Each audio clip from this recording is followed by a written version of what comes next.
জীবনে যাই করো না কেন, নিজের প্রতি কাজের সাথে একটি করে নেক উদ্দেশ্য যুক্ত করে দিও। প্রশ্ন তুমি করতেই পারো যেটার কি প্রয়োজনীয়তা আছে, কিন্তু বিশ্বাস করো, যখন আমরা আমাদের কাজের সাথে একটি করে নেক উদ্দেশ্য যুক্ত করতে শুরু করি, তখন স্বয়ংকর সৃষ্টিকর্তার তরফ থেকে সাহায্য শুরু করে। জীবনে যাই করো না কেন, সেই সমস্ত কাজের পিছনে বিশ্বাস করো সফলতা পাওয়া অনেক সহজ তাদের জন্য যারা পরিশ্রম করতে ভালোবাসে, যারা অলসতা ঘৃণা করে। আর অলসতাকে আমরা কেন আমাদের জীবনে প্রশ্রয় দেব?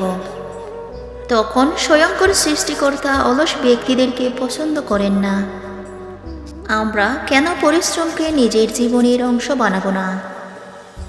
যখন পরিশ্রমী ব্যক্তিদেরকে সৃষ্টিকর্তা সবথেকে বেশি পছন্দ করেন। আমি জানি না তুমি কোন ধর্মের, আমি জানি না তুমি কার প্রতি বিশ্বাস রাখো, কিন্তু আমার মনে হয় না এই পৃথিবীর কোনো ধর্মই অলসতাকে প্রমোট করে, অলসতাকে সাপোর্ট করে কোনো ধর্মই করে না।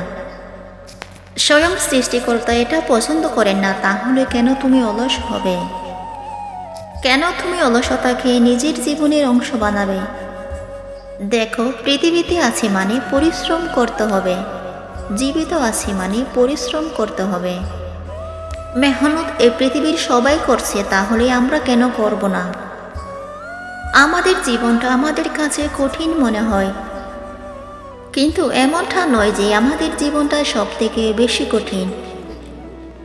কঠিন হতে পারে তোমার জীবনটা, হতে পারে তোমার পরিস্থিতি অনেক বেশি খারাপ, কিন্তু এমনটা নয় যে তোমার জীবনটাই সব থেকে বেশি কঠিন।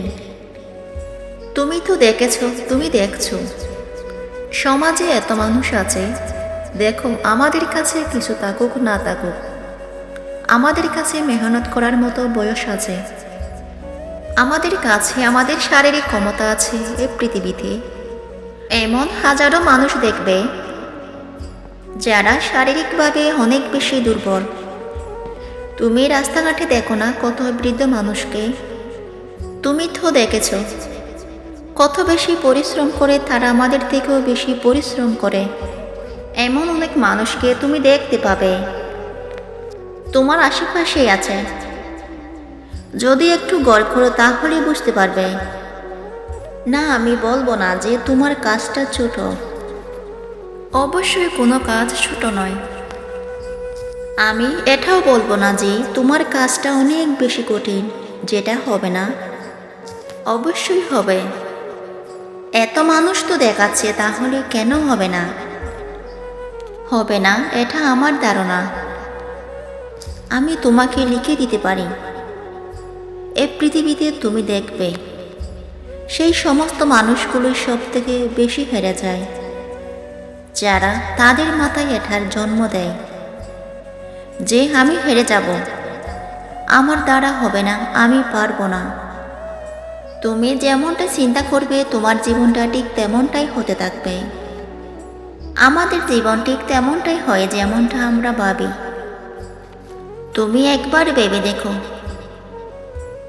আমরা যে চিন্তাগুলো করি সেটার উপরে আমাদের স্টেপ শুরু হয়, সেটার উপরে আমরা পদক্ষেপ নিতে শুরু করি।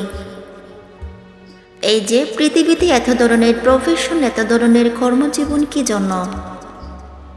কারণ এ পৃথিবীর প্রত্যেকটা মানুষের চিন্তা ধারণা ভিন্ন ভিন্ন। এত যে ব্যবসা গড়ে উঠেছে কি জন্য?